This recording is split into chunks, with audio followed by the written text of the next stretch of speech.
On va expliquer le phénomène.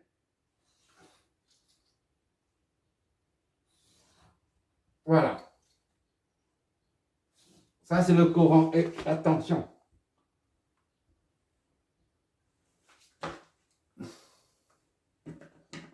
Ça, c'est le courant, I. Ça, c'est la tension, VNT. INT et VNT. De là, on a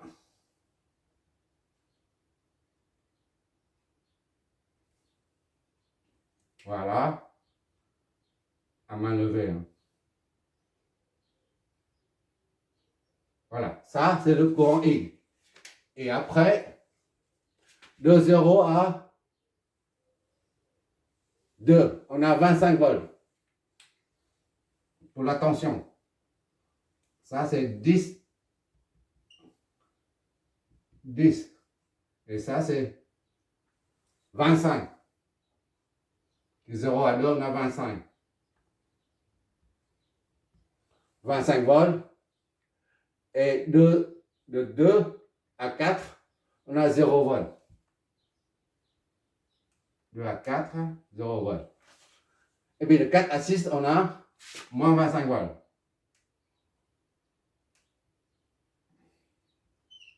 Voilà. D'accord?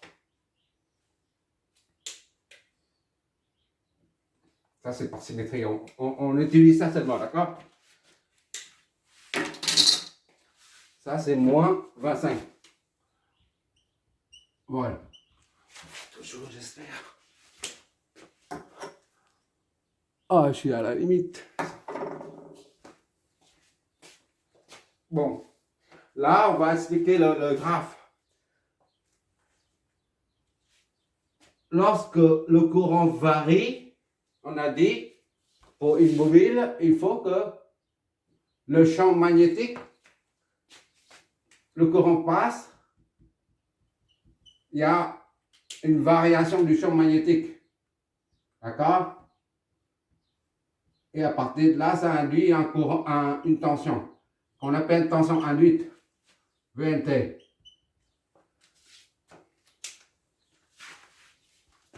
Là, le courant varie. D'accord? Et il y a une tension, 25 volts. Il faut toujours, j'espère. Ok, c'est toujours. Là, le courant varie, là. C'est pour ça, le champ, le champ va induire une tension au bord de la bobine. La preuve, on a 25 volts, d'accord? De 0 à 2, 4, 6. Pourquoi c'est constant comme ça?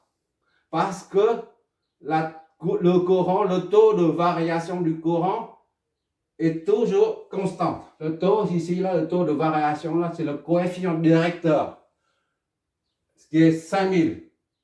D'accord? Le taux de variation du courant est constant. C'est la raison pour laquelle on a une tension constante. Supposons que entre 0 et 2, tantôt A est égal à 5000, tantôt A est égal à 1000. Dans ce cas-là, on n'a pas cette forme-là. On aura plutôt comme ça. Qui descend comme ça. Quelque chose qui bouge, peu importe. D'accord? Mais la tension ne sera pas 25 volts tout le temps entre 0 et 2. Le fait qu'on trouve une tension constante, c'est que ceci est dû au coefficient directeur, c'est-à-dire au taux de variation du courant qui reste constante, 5000. D'accord? Et lorsque le courant devient constant entre 2 et 4 millisecondes, et c'est ça, millisecondes, entre 2 et 4, le courant est constant. À ce moment-là, il n'y a plus de variation du flux, du champ magnétique. Le champ magnétique, là, existe toujours, mais ne varie pas. D'accord? Il suffit d'un conducteur, un courant qui passe dedans, ça génère, ça induit un champ. Ça génère un champ. D'accord? Et si le courant est constant, il n'y a pas de tension induite. Pour qu'il y ait une tension induite, là, il faut que le courant varie. C'est-à-dire le champ varie. D'accord? Il faut un champ magnétique variable pour induire une tension. Ici, le courant est constant. Entre 2 et 4, le courant est 10 ampères. Le courant est constant. Il ne varie pas comme de 0 à 2. D'accord? De 0 à 2, ça varie. Le courant monte gramme. C'est pour ça qu'il y a une tension induite. Tandis qu'ici, entre 2 et 4, le courant ne varie pas. Il reste constant. C'est la raison pour laquelle on a ici, là, la tension est nulle. D'accord? Puis, lorsque le taux de variation du courant change de direction, il descend comme ça, là. Et ça,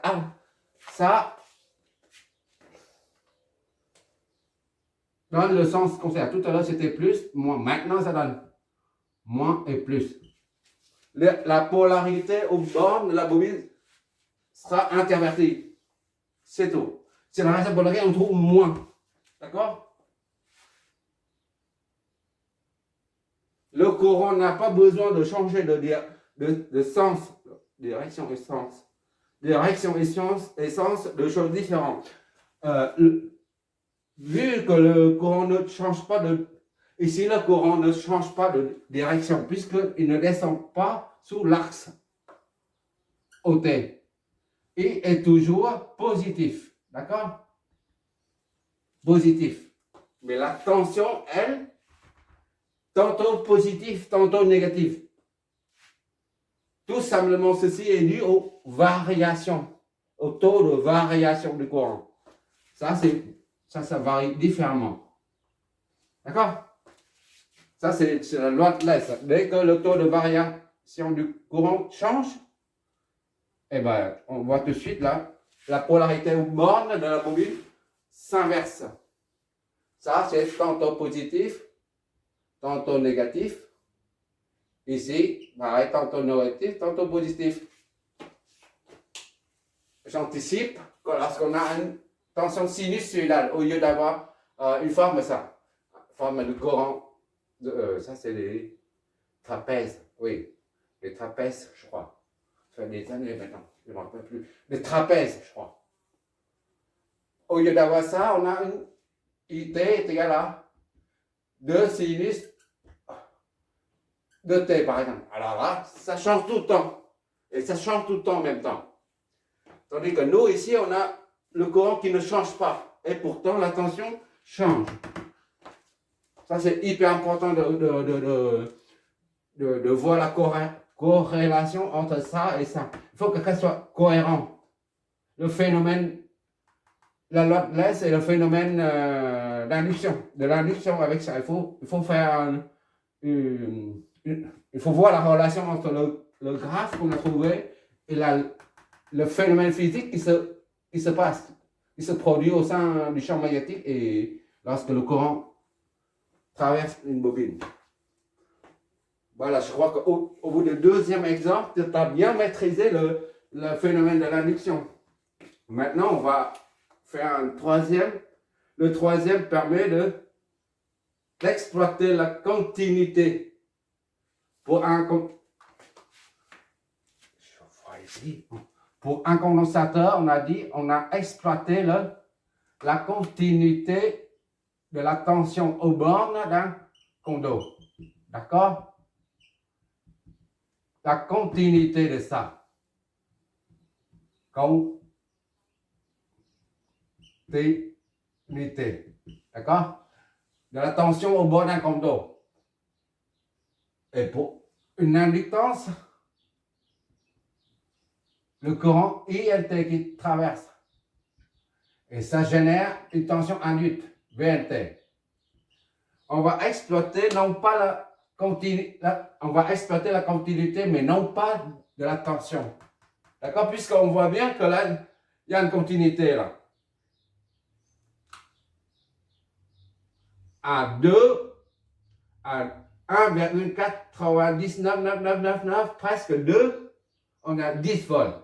Et à 2,00001, on a toujours 10 volts. C'est ça que ça signifie continuité. D'accord? De même ici, là, à 3,999999 et à 4,00001, on a 10 volts. Il y a une continuité. Par contre, ici, là, il n'y a pas de continuité, là. Ici, il n'y a pas de continuité, là. Il y a une rupture brusque, brutale. Ici, c'est pareil. De 25 volts, ça descend 25 volts, ampères. De 25 volts, ça descend brutalement, brusquement à 0 volts. Il n'y a pas de continuité.